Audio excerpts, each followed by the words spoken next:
Yego ko mumeze mute? Hello guys, kandi rero turahagaze uyu munsi turi kwa kane. Weekend iratangira no munsi. Ese turi kwa kane. Rero mama Teresi ejo ngo afite gahunda yo kujya gusura mama we.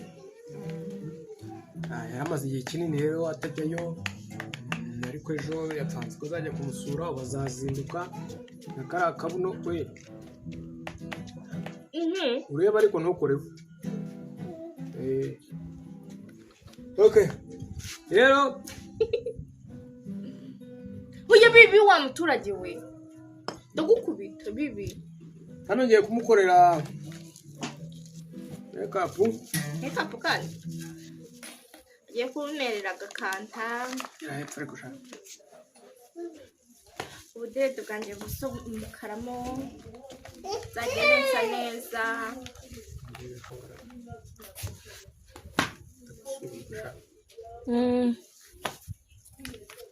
Ha.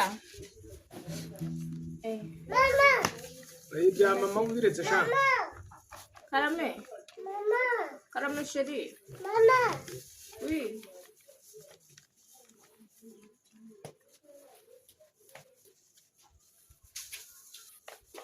Teresi waje hano se mwana? Ntabwo ndarya we. Ni kwigaragaza ko nararya shiri. Sawa ninda gusa. Ninda gusa nta kintu. Besa mwana siko zigeze mwa.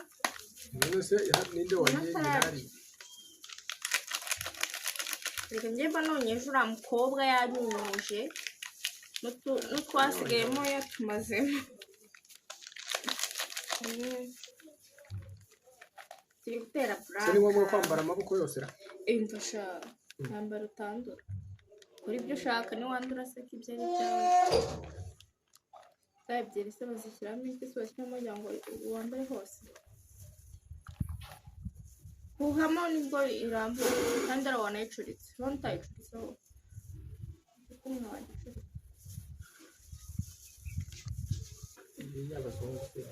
Kuhamo nibwo iri burambuye.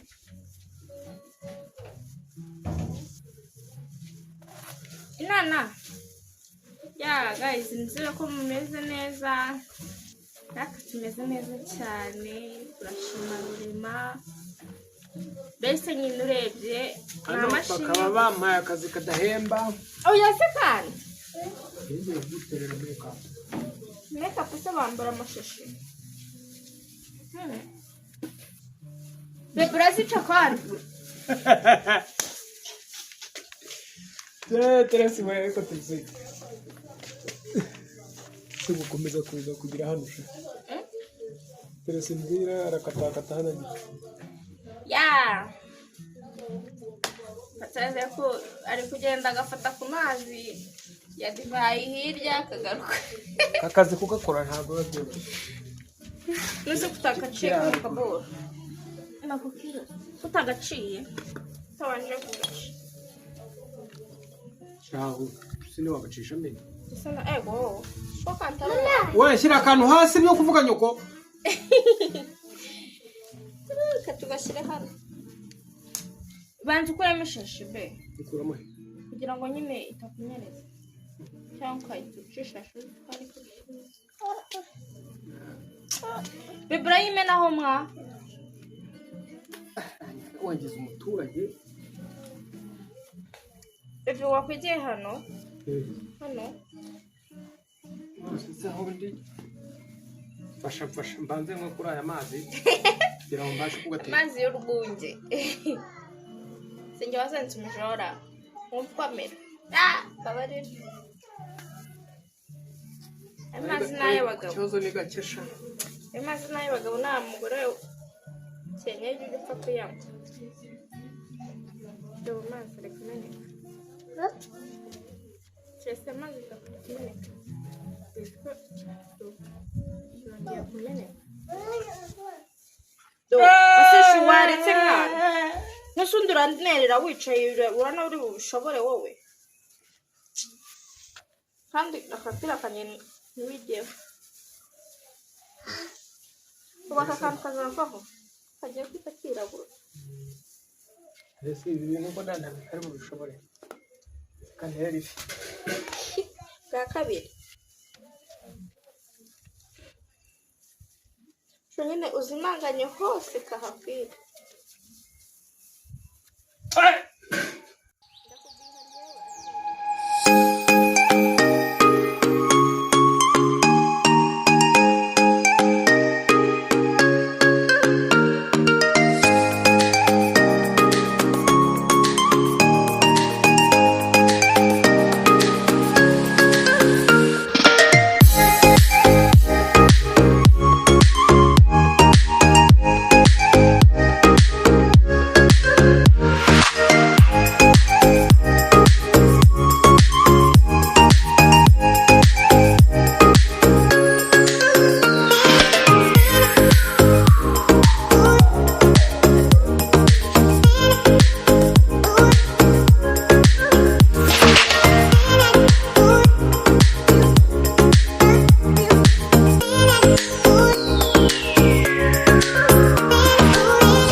udutwi ko ntahindi umukara surabigenza nyine uranahanagura ubundi ko direde kubikora ntabwo ari nk'umusatsi usanzwe nyine urabona ziramanuka kwegura kugira ngo mbukumbuka urahanagura nyine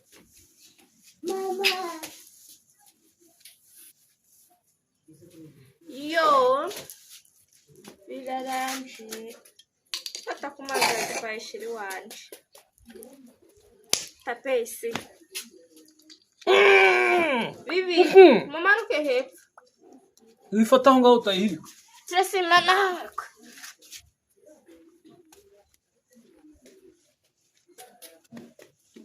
oya turasima ibishiri ndagukubita zana hano manuka kevi kame hano ubu ni uburozi sibyo kareka iki cyangwa ni iki cy'amasaka ibindi biri mu nzu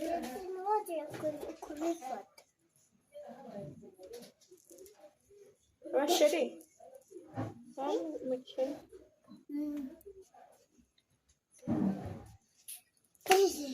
aha uturete bwanjye mbona ko burimo burakura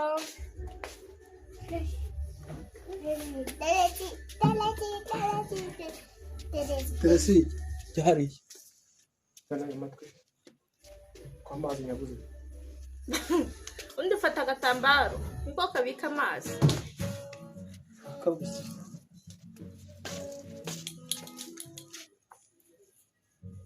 ntuhanagure direde nyine n'urwanya rwawe none wayiciye cyajya uyingura amaso buriya yacitse biraza kuvamo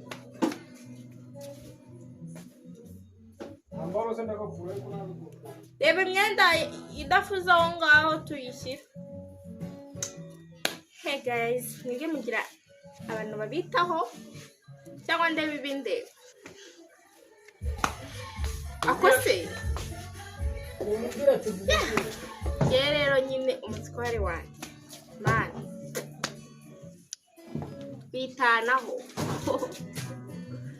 twitanaho mbese nyine ya zose arazimba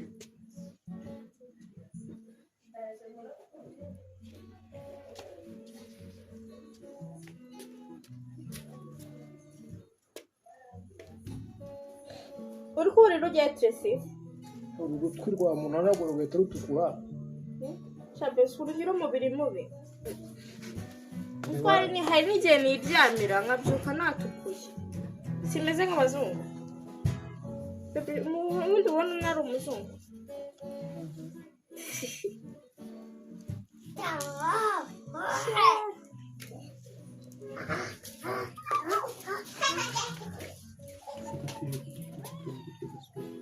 bebe simbikora si cyo nzigurira ubwo n'utundi tuba twagiyemo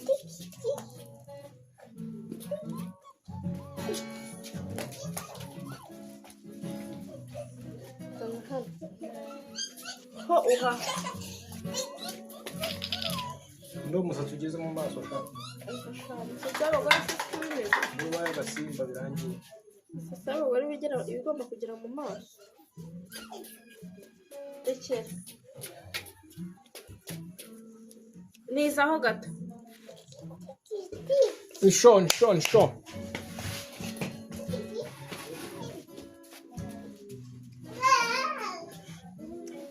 aha nk'uko mubibona rero mama Teresi akwiye kungurira akantu urabona mukorera tumeze fureshi urabona ukuntu rwahise dusa neza tubaye udusirimu ahera afite ibintu bitukura ku mutwe none umuntu w'inzobe afite n'ibintu bitukura rero ubona wapi hariya bitarya bebe rero nitwongera kuretura amazi ujya unywa amazi ujya unywa mama we ntabwo yanywa wahita urwara urwara ako simbizi ukuntu bibaye neza yego sha bibaye byiza ariko bebe umunsi nyine kazongera gufatwa urumva tuzatera agatentire kagera hano agatentire muri direde ukuntu kaba ari sawa ya turabashuhuje rero tubashimira mwese mwamaze gukora subscribe na share na comment. Murabona rero ko maze gukira, maze gufata akabaraga, ubu noneho usigaye nirukanka nk'isasu. Asubiye mu buzima no mu kanwa yararwaye harakize, wameze fresh. Ntago ari ukurwara mu kanwa, narirumye ndi kurya urajya hese. Nasuso kurwara Siramye ndakwashi hasi. Narirumye ndi kurya burero kwa kuno muri akumuhana bayirumye agasero wajya kwigana no kumva harahiye. Nawe hakakura. Ubu rero akazi kanye ndagasoje. So kumbana nikunze cyane. Ntabwo ndi kuva muri mwe wandi. Ndaza kogamo mu kanya nkasanga we. Ngasa 11. Ntubirarane. Twanduriza uburiri. Se birandura Black shampoo nziza ntago inka yayi. Yanduje uburiri kugenda bigosha. Black shampoo ntago yanduza be. Ntago birarana. Nyine ntago numdi mbirarana ariko ntago yo yanduza. Yanduza ni yandi y'amasuka. Yandi ifu. Ubwo rero akiri gikurikiye ugiye kujya ku meza nari nshonje, ariko nagira ngo mukwakwanyeze vuba ntaramucika uko nanjye mpora nirukanka. Ejo rafite urugendo yazagenda rwo ku Gihumbogo gusura iwabo, abantu mu Gihumbogo ndabasufuje. Mama we wenda nagira azafata akabidatwereke uko ameze. Nubwo namwinginze ngo arare akanga kananira ngo ngomba gutaha yarara, ntabwo mbizi ibyo biramureba. Ubu rero nanjye kureba ikintu yatetse nshyire mu nda ubundi bite ncaho. Ubwo rero azatubwira ubwo niba azagenda ejo kuwa gatandatu azatubwira uko twagize. Kuwa gatanu kandi uzagenda ejo nyine kuwa gatandatu bwije. Ejo nzabwirirwa birumvikana kubera ko nyine nzajya saa sita, ariko nagomba kuza kare ku bigo nka saa 10 n'igice yangiza agateka iby'ijoro. Rwose rero muze kumwifuriza urugendo ruhire, mubwira azabasurize iwabo. Ubu nanjye nzumva nyine uko bazabwira ko ameze, niba yarananutse cyangwa inzara yaramwishe. Nubwo nta kintu nyine afite abashyiriye, ariko nta kundi nabo barabizi ko i Kigali ukuntu tuba tubayeho nyine n'ubuzima ntabwo buba bworoshye. Nuko rero murakoze, Imana ikomeze kubarinda kandi bamugisha. Ciao turi kumwe. Subscribe, share na comment. Twagiye tujye ku meza sheri. Bye bye. Bye basezera ndeho.